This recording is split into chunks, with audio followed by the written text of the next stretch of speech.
Hi, I'm Ella. Not much to tell, really. I grew up in a little house on the edge of town, the kind where everybody knows your name and your business. I've been slinging beers and burgers at Joe's Bar and Grill since I finished high school. It's honest work, and it pays the bills. One busy Thursday night, he walked in. Michael. I didn't know it then, but he was gonna turn my world upside down. He settled into one of my tables with the kind of smile that's too smooth. Handsome? Sure. But it was more than that. He had a way of looking at you like you were the only person in the room. Evening, I greeted, pad in hand, ready for his order. What can I get you? A beer, whatever's on tap, and your name? He asked with a grin that felt a bit rehearsed. Ella. And the beer's coming right up, I replied, trying not to roll my eyes. I've seen his type before, charming until they get what they want. Ella, he repeated, like he was tasting the word. Nice to meet you. I'm Michael. I nodded, jotting down his order, before making my way to the bar. I figured that was the end of it. Serve him his beer, maybe make a bit of small talk, and move on to the next customer. But Michael wasn't a one-drink kind of man, nor was he here just for the booze. Every time I passed by, he had a question. Where was I from? What did I like to do for fun? Casual stuff, but his interest seemed genuine. He laughed easily, listened closely, and somehow, 1 hour turned into 3. By the time his friends showed up, I felt like I'd known him for years. His friends were a rowdy bunch, clearly from the same polished world as him. They joked about golf trips and ski resorts, worlds away from my quiet, simple life. Yet, Michael didn't talk about that stuff. He kept the conversation on common ground, movies, music, the local football team. Michael came back the next day. And the next. Each evening, spending a few hours at my table, talking about nothing and everything. His persistence was something else. He didn't put on airs or try to impress me with his money or who his dad was. Heck, he didn't even bring it up until I asked why he didn't seem to work the usual 9 to 5. My dad's a big shot in the state office, he admitted, but shrugged like it was no big deal. Means I got the freedom to live a bit differently, that's all. And here you are, spending your evenings in a bar with me, I pointed out. Best part of my day, he said earnestly. After a few weeks of this routine, he finally asked me out properly. No more beating around the bush. I figured, why not? Maybe it was time to take a chance on something, or someone, unexpected. After Michael and I had been seeing each other for a while, he decided it was time I met his parents. I wasn't exactly jumping at the idea, you know? I mean, his folks lived in one of those giant houses that look like they're straight out of a magazine, more like a museum than a home. But Michael was insistent. Said it was important to him. So, I agreed. The day came, and there I was, standing at the doorstep of this huge place, feeling like I'd stepped into another world. Michael rang the bell, and his mother opened the door. First thing I noticed was her look, kinda like she'd just smelled something bad. Michael, darling. She air-kissed him, then turned her eyes on me. And you must be Ella. Nice to meet you, ma'am, I said, extending my hand like I was taught manners too. She barely touched it, like she was afraid I'd rub off on her or something. Yes, well, come in. We stepped into their foyer, yeah, they had a foyer, and she led us through to the living room where his dad was waiting. Mr. Winters was a big guy, with a loud voice and a firm handshake that about crushed my fingers. Ella, heard a lot about you. All good, he boomed, making me feel a tad more welcome than Mrs. Winters had. Thank you, sir. It's nice to finally meet you, I managed to say. We all sat down, and that's when the real fun began. Mrs. Winters was all about the subtle digs. So, Ella, Michael tells us you work at Joe's Bar? Must be, quite an environment. Yeah, it's great. I meet all sorts of interesting people, I said, trying to keep it friendly. And your family? From around here? Other side of town, I replied. My dad fixes cars, and my mom's a secretary at the school. I see, she said, that one eyebrow arched like she'd figured out all she needed. Mr. Winters jumped in, maybe sensing the tension. That's what's great about this country, right? Anyone can make it if they try. Ella's a fine example, isn't she? I appreciated his effort, but it felt like he was talking about some kind of experiment, not a person. Dinner was served, and it was some fancy stuff that I couldn't even pronounce. We made small talk. Well, Michael and his dad did most of it. Mrs. Winters kept watching me like a hawk, especially when I struggled with the proper fork to use for the salad or whatever. Then out of nowhere, she dropped the bomb. Michael, darling, we really should consider your future. Marriage is not a decision to be taken lightly. Ella seems like a lovely girl, but you must think about compatibility. I choked on my water. Marriage? We hadn't even talked about that yet. Michael's face turned red, and he glanced at me, mouth opening and closing like he was searching for something safe to say. I was about ready to excuse myself, maybe fake a sudden illness or something, when Mr. Winters spoke up. Now, let's not get ahead of ourselves. They're young. They've got time to figure things out, right, Ella? Right, Mr. George. We're just taking things one step at a time, I said, giving him a grateful look. The evening dragged on a bit more after that. Michael tried to smooth things over, talking up how well I was doing managing my finances and stuff, like he had to prove I wasn't just some gold digger. It was weird and uncomfortable, and by the time we left, I was exhausted. Despite the frosty dinner with his parents, and all the subtle jabs from his mom, we figured we'd give this marriage thing a shot. I wanted something small, maybe just close family, and a few friends at a local church. But Michael's dad, Mr. Winters, had other plans. Big plans. A week after we got engaged, he called us into their living room, yeah, the museum one, and laid out his vision. Listen, this wedding isn't just a union of two hearts, okay? It's an opportunity, Mr. Winters started, spreading his arms like he was already addressing a crowd. We'll have the press, the state officials, it's gonna be grand. I looked at Michael, hoping he'd back me up. He cleared his throat. Dad, Ella's not comfortable with. Comfortable? She'll be more than comfortable. I'm talking about a top-tier event planner, designer dresses, gourmet food. It'll be spectacular. Mr. Winters wasn't just planning a wedding, he was orchestrating a gala.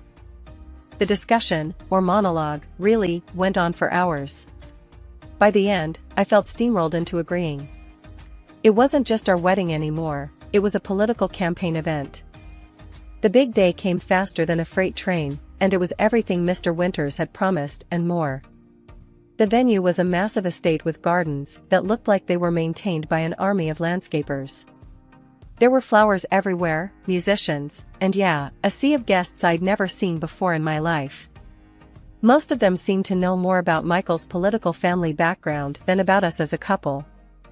The ceremony itself was a blur. I walked down the aisle, feeling every eye on me, not with warmth, but with curiosity and scrutiny. When I reached Michael, he gave me a reassuring grin. "You okay?" he whispered as we stood before the officiant. "Yeah, just feels like we're actors in some play," I whispered back. "Let's just get through this," he said, squeezing my hand. The reception was no less extravagant. Mr. Winters made sure to give a speech, mentioning how his son had married a wonderful, simple girl from our very own town, proving that our family values real, hard-working Americans. I plastered a smile on my face, clapping along with everyone else, feeling like a prop in his political theater. Later, as we mingled among the guests, I overheard snippets of conversation. Great for his image, such a smart move before the election. It was clear this wedding was less about us and more about them. After the whirlwind of the wedding, Michael and I moved into the plush apartment his parents gave us as a wedding gift. It was fancier than anything I'd ever lived in, all sleek surfaces and designer furniture. It should have felt like a dream, but mostly, it just felt cold. Michael spent his days how he always did, out with friends, coming back late, sometimes not until the next morning. I tried to make the apartment feel like home, filling it with photos and little touches that reminded me of my old life. But every time Michael's mom, Mrs. Winters, came over, she'd have something to say about my choices. One afternoon, she dropped by unannounced, just as I was setting up some new curtains I bought. "Ella, really, those are what you chose? They're quite quaint," she said, her nose wrinkling like she smelled something bad. "I like them. They remind me of home," I said, trying not to let her get to me. Well, it's your home too, I suppose. But remember, you're not just anyone now, you're a Winters. You have to think about appearances," she advised, her voice dripping with that condescending tone I'd come to dread. I bit my tongue, nodding silently. The conversation moved from the curtains to Michael's habits. "I hear he's been spending a lot of time at the club again. You really should keep a better eye on him, Ella. It's not becoming for a man of his position to be seen gallivanting about at all hours." "I'm not his keeper, Mrs. Winters. He's a grown man, he makes his own choices," I shot back, a little sharper than I intended. She sked, shaking her head. "You might think that, dear, but part of being a good wife is guiding your husband. Steering him away from temptations." The implication was clear, and it stung. Was she saying it was my fault Michael was acting this way? That night, when Michael stumbled in past midnight, I confronted him. "Your mom thinks I should be keeping you on a shorter leash. That it's my job to fix you," I said, frustration boiling over. Michael, half-drunk and bleary-eyed, just laughed. "Oh, come on, Ella. You know how she is. Just ignore her." "But I can't, Michael. This is our life, and it's falling apart. You're out all the time, and when you are home, you're like this." I gestured at him, my heart sinking as his laughter died down. He rubbed his face, looking tired. "Ella, I'm just trying to have a bit of fun. We're young, aren't we supposed to enjoy ourselves?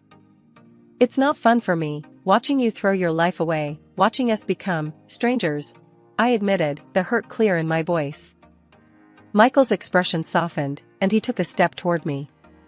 "I'm sorry, babe. I didn't realize you felt that way.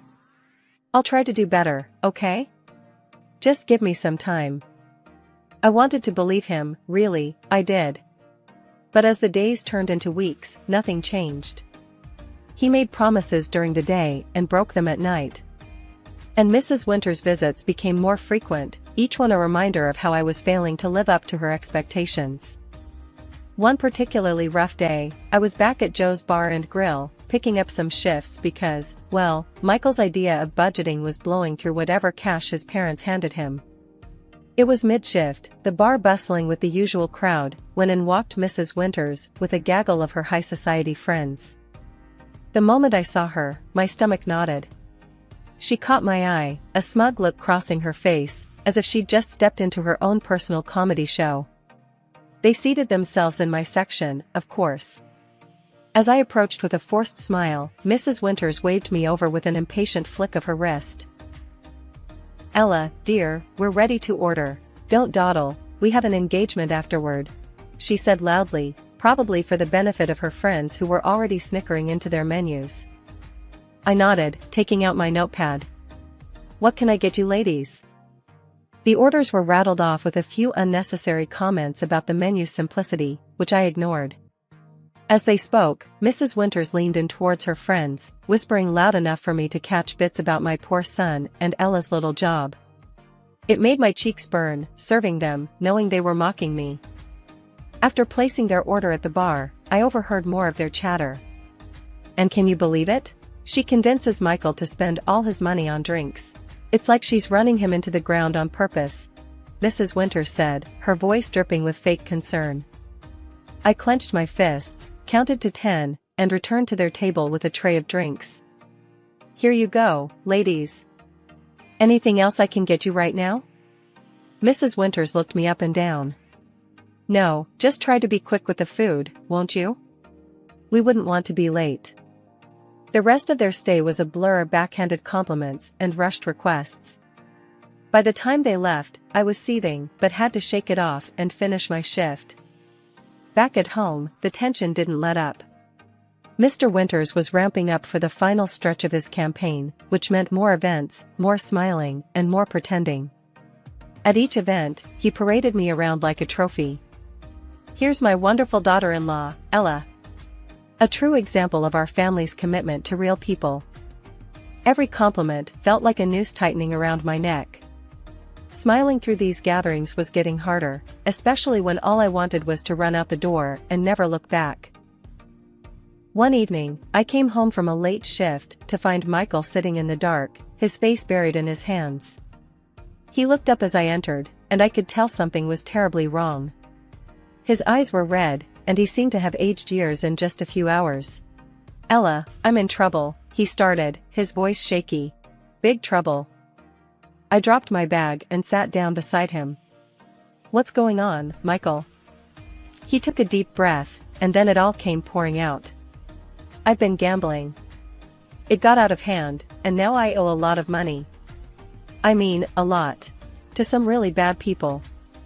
My stomach turned. "How much are we talking about?" "More than we can afford. A lot more. More than $100,000. He wouldn't meet my eyes. I felt a cold fear grip me. "Michael, what did you do?" He broke down, sobbing. "I thought I could win it back, fix it before anyone noticed. But I just dug deeper.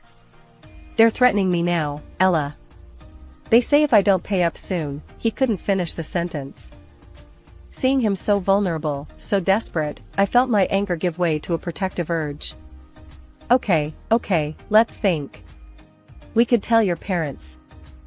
"No, we can't tell them," he grabbed my hand. "Please, Ella, help me. I swear I'll fix this. I'll be better. I'll be the husband you deserve. Just help me get through this." I took out a loan the next day, under my name, because his credit was a mess. Handing over that money to him was the hardest thing I'd ever done. He promised again to change, and for a while, it seemed like he actually might. Michael started coming home earlier, helping around the apartment, even doing dishes and laundry without me having to ask. We spent evenings together like a real couple, talking about our day, planning for a future that suddenly seemed possible. I started to let myself believe that maybe, just maybe, we could turn this around. 6 months later, I came home after another long night at work, the smell of the bar still clinging to my clothes. As I opened the door to our bedroom, the sight before me froze me in place. There was Michael, passed out drunk on our bed, with not one, but 2 blondes asleep next to him. Bottles and clothes were scattered everywhere. It was like a slap in the face, all the more painful, because I had started to trust him again. Rage and betrayal churned inside me. I grabbed my phone and started recording. I needed evidence, not just for myself, but for any legal battles that might come. I shook him awake, my voice ice cold. "Michael, who the hell are these girls?" He blinked at me, confused and still half drunk. "What? Oh, they're just friends. We were just having some fun." "Friends? This is fun?" I was almost screaming now, the phone still recording. "In our bed?" He tried to wave it off, mumbling. "Come on, Ella, it's not a big deal. We're just messing around." That was it. I'd had enough. I left the room and called his father, Mr. Winters. When he answered, I was blunt. "Your son has crossed the line, Mr. Winters. I just found him in bed with other women. I've recorded everything, and I'm filing for divorce." No sooner had I finished the call with Mr. Winters, my father-in-law, than he was at our apartment, his face a storm of anger and worry. He burst through the door like a hurricane, zeroing in on Michael, who looked like he hadn't slept at all. "What the hell were you thinking, Michael?" Mr. Winters roared as soon as he laid eyes on his son. The walls might as well have shaken from his fury. "Dad, Michael started, but Mr. Winters cut him off. "No, I don't want to hear your excuses. You've gone too far this time. Your reckless behavior is not only destroying your marriage, it's threatening everything I've worked for." His voice filled the room, and I could tell this was about more than just family. It was about his career, his image, all of it hanging by a thread. Turning his gaze to me, Mr. Winters' tone softened, but the urgency in his voice remained. "Ella, I'm deeply sorry for all this. I know an apology can't undo the hurt, but I'm prepared to make things right. He proceeded to lay out his plan. I'm going to sell this apartment and give you the money from the sale as compensation. It's the least I can do. In return, I need you to keep this quiet, especially from the press. I nodded, still in shock, barely processing the speed at which things were moving. Okay, I understand. And the divorce? Keep that quiet too. Especially from my wife, you know how she is with gossip, he added, almost pleadingly. I won't say a word, I assured him, feeling the weight of the situation. It wasn't just about me and Michael anymore, it was about keeping up appearances, at least for now. Good. And Michael, he turned back to his son, who had been silently listening. You're going to take a trip. A long one. Consider it a business trip. Clear your head and stay out of the public eye. Michael looked defeated, nodding slowly without a word. It was clear he had no fight left in him, crushed under the dual weight of his father's authority and his own guilt. The next few weeks were a blur of lawyers, quiet conversations, and discreet moves. The apartment sold quickly, and true to his word, Mr. Winters handed over $600,000 to me. He also settled the loan I had taken out to bail Michael out, clearing all my financial ties to him. With the money, I made a fresh start. I moved to another city, far enough to feel like a clean slate but not so far that I felt lost. I bought a small, cozy apartment in a leafy neighborhood, a place that felt like it could be a true home. And I got myself a new car, nothing fancy, but something that symbolized my new independence. As I settled into my new life, I took one more crucial step. I blocked every number associated with the Winters. It was the final cord cut, the last goodbye to a chapter of my life that I needed to close for good. I settled into my job as an administrator at a cozy downtown restaurant, where the pace was steady but nothing like the frenetic energy of Joe's Bar and Grill. It gave me a sense of stability and routine, something I hadn't really had back then. It was exactly 2 years to the day since I'd left when my past decided to make an unexpected reappearance. My phone rang with a number I didn't recognize. Curiosity got the better of me, and I answered. Ella, you need to keep better tabs on your husband. The voice was shrill, unmistakable even after all this time. Mrs. Winters. I pulled the phone slightly away from my ear, taken aback by her tone. Excuse me? Michael is in trouble, and it's all because you can't seem to do your job as a wife, she accused, her voice frantic. I took a deep breath, the shock fading quickly into annoyance. Mrs. Winters, what are you talking about? Slow down. She huffed into the phone. One of Michael's friends called me. He's gotten himself into a mess, hit a policeman, if you can believe it. They needed money to keep it quiet, so I sent it. Now, why weren't you watching him? I almost laughed at the absurdity of it. Mrs. Winters, Michael and I are divorced. Have been for 2 years now. I have no idea what he's been up to, nor is it my concern. There was a pause, and then, divorced? Why doesn't anyone tell me anything? Maybe because it's none of your business, I said, my patience wearing thin. And as for the money, Mrs. Winters, it sounds like you've been scammed. Michael hitting a policeman and needing money sent in a hurry? Doesn't that sound strange to you? She started to sob, her cries piercing even through the phone. What am I going to do? I took the money from George's savings to pay them off. He will be furious if he finds out about the money. That's something you'll have to sort out with him, I said, my tone firm. I really am sorry you're in this situation, but there's nothing I can do to help you. But Ella, I hope you figure things out, Mrs. Winters. Goodbye. I hung up before she could say anything else, blocking the number immediately after.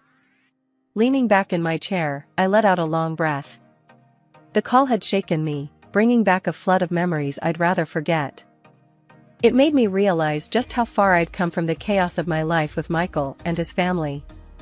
Here I was, in a home I loved, a job that fulfilled me, far from the manipulations and drama of the Winters.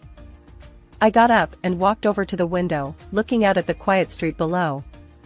The sun was setting, casting a warm glow over everything, and I felt a profound sense of peace. For the first time in a long time, I felt completely detached from that old life.